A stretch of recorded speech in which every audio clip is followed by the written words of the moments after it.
Hi, I'm Leanne Ely. I'm a nutritionist, a New York Times best-selling author, and some people even say I'm a life coach. I started the Daily Dish Show to share my story, my truth, and my journey to vibrancy, and to inspire others to do the same. Because it's all about grit, perseverance, and finding a way despite the odds. It's about embracing the whole woman, not just the parts that are easy to love, and feeding her heart, mind, body, and soul. But I found that this isn't just my story, it's your story too. It's go time. This is the Daily Dish. Today, we're going to be talking about going from this idea from being a victim into being a victor. I want to talk about this. We've talked about it a little bit before, but I think this is one of the most important needle-moving things in our lives. Absolutely, needle mover. And you know why? I'm going to tell you exactly why. When we start creating new habits and we start having the same old mindset, the old mindset and the new habits don't go hand in hand. They won't work together. As a matter of fact, that's where the fight is. You know, it's like mud wrestling. It really is. In a white t-shirt. It's just terrible. It's a complete disaster. It's not going to go anywhere. So changing your mindset, instead of saying, oh, I just can't do this, it's too hard, or blame shifting and this person's a victim and this person's a yeah, no metal detectors for me today. Definitely not, Sarah. That is when we get to decide, you know, when we have all of this stuff lined up and we're looking at everything, we're looking at what's going on in our heads and how are we connecting all these things. And if we're in this little teeny tiny corner saying, I can't do it, I'm overwhelmed, it's too hard, I'll never find the time, I don't have time for this. If it wasn't for my husband's ridiculous and I can't eat the way I'm supposed to eat because of him and what he wants in the house and what he demands, and on and on. I mean, I could give you 30 of them right now, but you want to hear it? I sure don't. I like, what? No, you know, let's put an end to that. But when we create new habits, we have to create a new mindset to go with it. And the first thing that needs to go is the fact that you are not a victim. You're not. You may have been victimized in the past, but it doesn't have to happen that way anymore, right? Remember what I said here? You know, remember what we said here? Dan Kennedy told us we are not going to accept routine, unacceptable behavior, because that's not what wise women do. It's also not what women do that want to have the kind of lives that we talk about. Vibrancy doesn't come that way. Vibrancy means that there are boundaries in our lives and that there's also a shift in how we think about ourselves. I think that is so helpful because it changes the entire trajectory of how we do life. It makes us look for possibilities and not the limitations anymore. It takes us out of victim mode and it makes us say, okay, I learned something from that and I'm not going to do that anymore. And it dispenses of all of that and it changes it all up. So we realize, especially, you know, because sometimes I see a little victimhood creeping in as I look at like the sprint group. I haven't even been in there yet today. I need to get in there and say hello to the new friends that we have in there, and our old friends, of course. But I notice that every once in a while there's people will put a reason why they can't do something or why it's hard or how they fell or whatever it was, whatever their situation is. And what I want to say to you is, you know, you get to do this sprint. It's not that you have to. Nobody's holding a gun to your head. You get to do it. You get to find a whole new level of vibrancy and you get to see what the possibilities in your life can be when you feel better, when you have more energy, when you don't have as much pain in your body, and when you're not just sitting there on the couch thinking, this is just too hard. It causes you to have to change your mind about being a victim. How about that? Isn't that so freeing? Isn't it so freeing? Jenny said, I love to fall into victimhood when I'm getting lazier and less motivated. You know, the thing is, we can choose our own motivation at any point. You know, we have a motivational Monday, but what is motivation but just momentum? What is motivation except doing it anyway?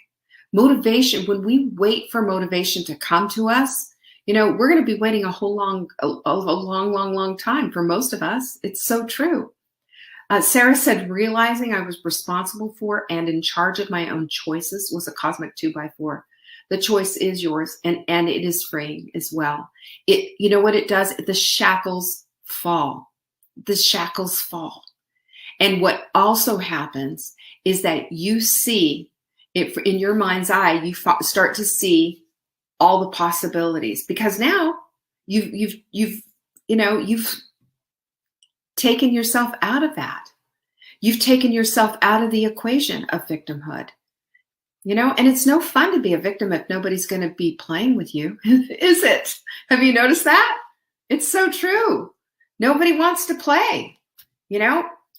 It's no fun to commiserate with somebody who doesn't want to. Your friends, and you might have to change a couple of friends who want to commiserate on how difficult life is and how awful it is and what it is to be, this victim. There's plenty of victimhood groups, by the way. Have you noticed that? There's plenty of them right here on Facebook. You can join them. I've told you about these groups. I've seen them where they tattoo their disease on them. They tattoo, I have hash, all about this butterfly and all of that. Why? We don't want to be, what we want to be tattooed with? Well, we want to be tattooed with, I belong to the one above, right? We want that tattooed on our hearts. We don't want to be tattooed and identified with a disease or victimhood or anything else like that. We are able to make our own choices. We're qualified, by the way, to make our own choices, and it is our divine responsibility to do so. I want you to see the sprint as a launch pad, because it's not just about the food. It's about how you feel. It's not just about losing weight. It's about how you get your energy back. It's about how you find that vibrancy again. And it's not, there's no such thing as too old.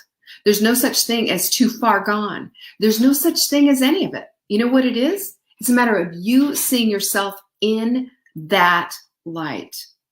Oh, look at you, Vanessa. That is brilliant.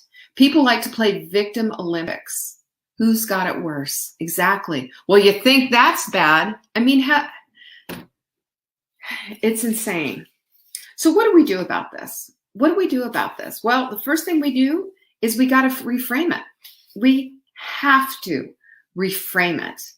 Absolutely right, Jackie. Changing your mindset. It's not only a good thing, it's a necessary thing. It's part of your vibrancy quota. You can't get vibrancy if you don't change your mind. You can't. You don't get any of this stuff unless you decide that now is the time. Mary Drummond just said, jump in now. And she is 1000% on it. When we jump in now, you know what we're saying? We're done playing. You know what we're saying to our brain? Shut up. And remember, the fear factor that the amygdala loves to dish out only lasts for a minute, because when you do it instead, you activate body chemicals, serotonin, dopamine, and you start to feel pretty good. You start to feel pretty good. This is the way you overcome. So let's go back to this whole thing. How do we get to the way we want to be? How do we reframe all of this stuff that's going on?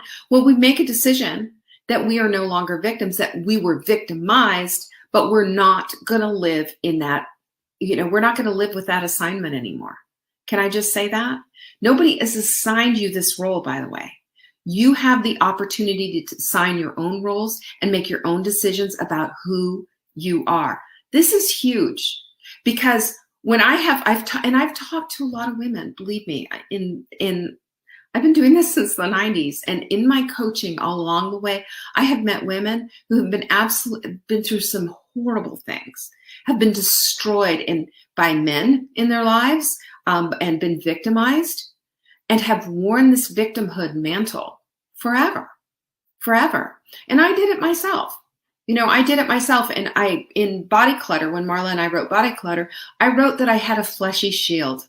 My 237 pounds was to repel and to keep away. That's what it was there for. It was there for my protection. And once I realized I didn't need that protection anymore, then I was able to lose the weight. Then I was able to let go of it. But it had to, everything has to connect. This is why we use this silly little tool, this little free thing. Oh yeah, Vanessa, that's brilliant. I'm going to quote you on that. Getting hurt may not have been our fault, but healing is our responsibility. That's right. If you want a life to live, that is. If you want vibrancy in your life, you just can't do it as a victim. It doesn't work. It doesn't work.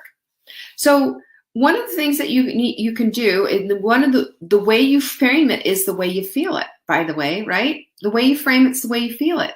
So if you can say, I've left that behind, you can feel that. And we can do this with food, by the way. Remember how in the food addiction webinar, I talked to you about the always and never foods, and also about just making real delineations in the sand about what it is you can and cannot do, and not let some, excuse me, moron come aboard and say everything in moderation. Because you know what I want to do? Every time I hear that, I'm going to smack them. Don't you? Backhand. Backhand. Is this thought helpful or unhelpful? What can this thought teach me? Right. Because that thought, exactly what Sarah's saying, that thought came to you for a reason, based on maybe some old thinking, based on whatever. But it's not, if you find that it's all that old victim stuff, I can't do it because, you know, whatever. I mean, I think, you know, I think about Joanne. I'm going to just mention her right now. She's got her hands full with her dad. She does. Her dad's, you know, she's taking care of him and loving him up. And she has this much time. Do you think that she's made herself a victim and can't do anything? Absolutely not. Absolutely not. She does it anyway. She figures it out. And that's the whole thing. Everything is eminently figure outable if you make a decision that it is. That's how we get out of victimhood. That's how we get from the place of thinking that I just can't to the place of, you better believe that I can. Get out of my way and watch this. You know, I have been like that pretty much all of my life. I don't know why. I don't know why I got that in my gene pool or something. But you know what? I believe that it's activated somehow by something that spurs our thinking to say, that's enough. And when we're done and we've had enough and we're up to here, then we let it go, don't we? And part of this is recognizing that it's there and recognizing that if we can reframe it, we can feel it differently as well. What about that? Yeah, the experience file. So what Sarah's talking about, the experience file is, and you know, look, she's talking about the trauma from the past. Anybody ever live a life without trauma? You know, and we don't have to go through and say, well, okay, yours was worse and this was worse and this. We don't have to separate it out and start talking about the degrees of trauma. We just need to recognize we've all been traumatized somehow. I shared with you story after story of things. I was date raped. You know, I thought I was abandoned by my family. I had all this stuff. It's not an influence on my life anymore, but it is in the experience file. I learned something from this. And you know what I learned? I learned that I have a whole heck of a lot of power that I didn't know I had, because I made a decision that that's not going to rule my life. But the experience, I'm going to take it, put it into the experience file, and let that be the lesson, and let that be the end of it. You know, can I just give you something right now? We have to keep our taxes, right? Well, as a business, I got to keep them all. I've got all these archive boxes. I've been in business for 20 years. So I've got all these archive boxes. What do you think? Do you think that I go into those files? Do you think I go in and get 2004 and start digging through those files? No. I keep them because it's part of what I need to do for my business. And you keep your experiences because that's part of your life. But it doesn't mean you have to relive it over and over again. That's how we get out of victimhood. We extrapolate the experience and leave it in the experience file, in that archive box, So what I want you to do is make some black and white decisions about this part of your life, right? Make some black and white decisions. I will take this, I will extrapolate this experience, and this is it. This is all I need to know. Just be a little cautious about X, Y, and Z, or, make sure the boundaries are up, or whatever it is. Or I don't eat anything out of a bag. I don't do drive-throughs. I never, whatever. It's the same thing as we do with the food. We make a decision and we don't have to go back anymore to going back and forth and back and forth. And should I, because what does that do? It gives us decision fatigue. It just breaks our brain. And then of course we buckle. Of course we do. It's exhausting. It's exhausting. We don't have to do that anymore. So you can change your story simply by putting this stuff in the experience file. Be done with it. Be done with it. Your life is worth more than your past. Can I just get an amen for that? And Sarah, you are exactly right. Those thoughts will come back, but all you have to say, you know what? I don't need to be thinking this anymore. I have an experience file for it. And back they go. Back they go into the archive box, into the archive of what your life was. Because today is the day that I'm concerned about, and your tomorrows. And I want to be there with you, creating your vibrancy. I want to see you have everything you want. I want to see you find your purpose. I want to see you say, now that I have this under control in my life, now that I say to, yes, God sees a David in all of us, or you wouldn't be here. God sees you in the light of absolute pure love. The way he looks at you is the way you need to be looking at you. Who are we to decide that we can't do anything because of all the stuff? This is just, this is who we are. We are women who have a purpose. We are women put here on this earth right now today for a reason. And your purpose is to find how it is that you're going to help others, because that's what it's about. And I've used Sarah's, everyone. Sarah, you have a mission right now with your 4 children.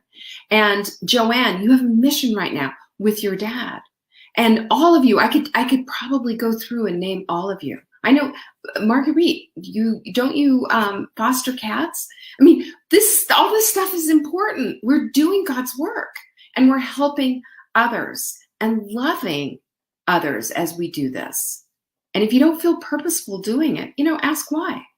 Ask why and seek out the purpose. Amen to that, Sarah. Amen. 100%. So when we change our story, we change our outcome. Because now the world is full of possibilities, not impossibilities. Now our lives are evolving and changing so that we can be more than we have been. Now we have energy. Now we see the what ifs and can you imagines instead of, I could never do that. Isn't that just beautiful? Doesn't that just make you want to just grab life by the, I don't know, whatever, however you can grab life and hug it. It makes things amazing. And that is my heart for you. When we talk about vibrancy, that's what I'm seeing in my mind's eye. And I'm seeing it for every single one of you. Nobody's left behind, not on my watch. No one gets left behind. So here's the thing you've got to do. You've got to recognize, one, you are not helpless, not by any stretch of the imagination. If there's something that you don't know, you get to ask questions. You can be inquisitive and curious. That's cool. That's great. That's part of vibrancy. So ask questions, and you can send them in to support@savingdinner.com. I'll answer any question you've got. I promise you I will. But you're not helpless. And you can say no. No's a good question. And no is a full answer, by the way. No, with a smile. No, I can't do that. I'm sorry. Not even I'm sorry. You don't have to be sorry for saying no. You don't. No is a full answer. And you can decide at any time to take back control of your life if you've given it away. Don't give away your life to a bunch of people and a bunch of strangers and a bunch of volunteering and a bunch of everything and putting yourself on the back seat, the back burner. Your life is more important than that. You are more important than that. And it takes a minute. But if you understand that at any time that you make this decision, you can be the victor and not the victim. You don't have to wear victimhood. And I'm not saying to anybody who's listening who's been victimized, my heart goes out to you. I have been too, but I'm not going to live it. It was an experience. It's in the experience file. It's in the archive. Let's leave it there. What do you say? Pinkies up? Lovelies? Okay. You know what? I appreciate you all. Thank you so much. And somebody was just saying how much that they shared this and they appreciated it. Thank you for that. And if you like this and you want to share it, feel free. I appreciate it so much. Peace be with you. I really appreciate you guys. Love you. Thank you for joining me today. You can find me on TikTok for daily tips to help support your most vibrant life. And remember, you are the author of your own story. Until next time.